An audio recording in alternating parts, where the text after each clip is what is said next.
Okay, but you do not, if when it comes to data, you guys are not like, this is associations between sex work laws and sex workers' health, a systematic review and meta-analysis of quantitative and qualitative studies demonstrate like for fighters, you're literally watching two people. Your analogy would, how is that not commodification? No, your analogy would work if we actually had gladiatorial combat, where people used to have in ancient Rome, where somebody is going to kill another person. And let's say you figure out, hey, you know what? It turns out when we have gladiator matches, like violence goes down. It's a cathartic release when people watch them. No, I reject the analogy. We're not. I'm saying that when two people. No. Yes, when two people. You don't need to make an analogy to my analogy. I'm saying that very clearly, two people fighting on stage, we are commodifying their bodies. They undergo severe physical trauma. All of their health care or health lifetime outcomes fall dramatically, right? CTE, among other things. If an athlete had the same level of trauma that a prostitute underwent, I would agree that sport should be outlawed. That's why, for example, I'm very sympathetic to regulating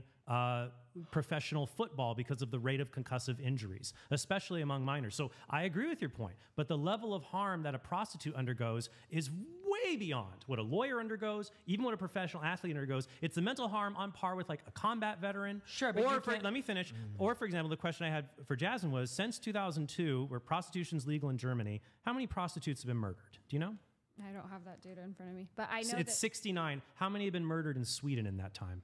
I don't know. We could go study one, and it was by a jealous ex-boyfriend. Because Sweden cuts the demand and makes it a bad place that even sex traffickers. Wait, hold on, real quick. What is the population of Germany? It's much larger. It's larger. But how much larger? Like 10 times? How it's not 10 times larger. What is the population of Germany? I don't know. Even if you control... Look it up, yeah. Look it up. Even if it's at least 5 times larger. No, even if you control for the population differences that are involved, no sex worker has been killed by a client in Sweden since they established the Nordic model in 1999. 83 million, by the way. None. Okay, so it's like 9 to 10 times larger than Sweden. Isn't Sweden like 9 million or something? I just want to get this statement to clear. You're telling me that the outcomes for prostitutes that work in legal brothels is the same as the outcome for prostitutes that work outside in illegal areas?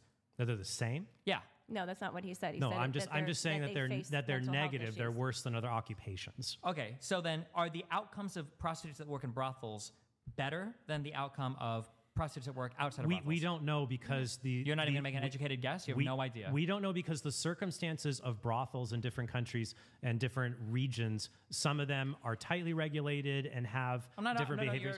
I'm saying in one city, in one area, you're telling me that you think that prostitutes that work in legally regulated brothels have the same outcomes as prostitutes that work they have the same they have different degrees of outcomes probably. One might be more likely to have substance abuse than the other, but it's still higher. It's still higher than the general population.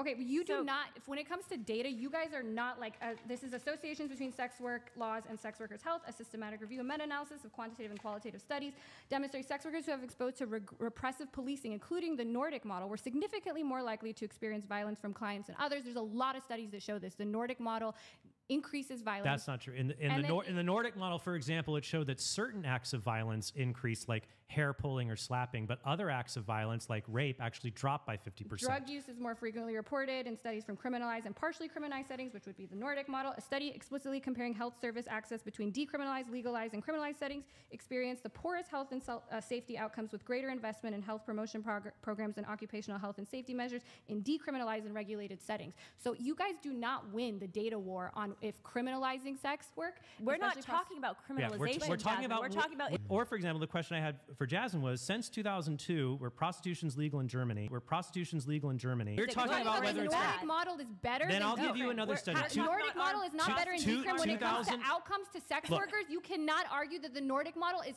helping sex workers more than decrim. A 2003 study by Farley et al. In 7 countries showed that 89% of prostitutes want to quit their job but can't because of financial reasons. Same, I bet if you look at janitors and people who scrub toilets.